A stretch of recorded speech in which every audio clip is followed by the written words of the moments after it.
Hello friends, मैं हूँ सुनीता। मेरे चैनल हिंदी लोकगीत में आपका स्वागत है। मैं आज इमली घोटाई गीत सुनाने जा रही हूँ। अगर ये वीडियो पसंद आए तो प्लीज़ लाइक कमेंट सब्सक्राइब करें और सब्सक्राइब के बगल में बेल आइकन है उसे प्रेस करना ना भूलें, जिससे कि मेरे नए वीडियो की नोटिफिकेशन आपको मिलती रहे।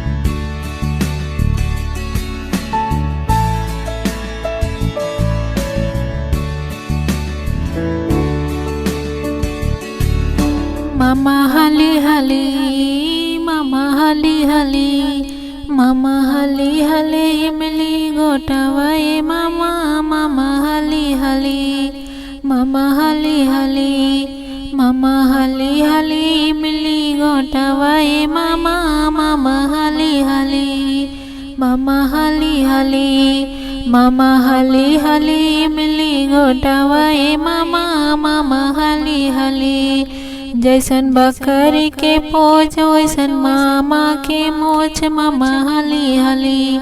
जैसन बकरी के पोछ वैसन मामा के मोछ, मामा हली हली, मामा हली हली, इमली घोटावाए मामा, मामा हली हली, मामा हली हली, मामा हली हली, इमली घोटावाए मामा, मामा हली हली।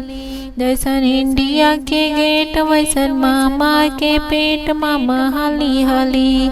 जैसन इंडिया के गेट वैसन मामा के पेट, मामा हली हली, मामा हली हली, इमली घोटावाए मामा, मामा हली हली, मामा हली हली, मामा हली हली, इमली घोटावाए मामा, मामा हली हली, मामा हली हली, मामा हली हली, इमली घोटावाए मामा, मामा हली हली। जैसन झावा के ईट वैसन मामा के पीठ, मामा हली हली। जैसन झावा के ईट वैसन मामा के पीठ, मामा हली हली, मामा हली हली, इमली घोटावाए मामा, मामा हली हली, मामा हली हली, इमली घोटावाए मामा, मामा हली हली, मामा हली हली, इमली घोटावाए मामा,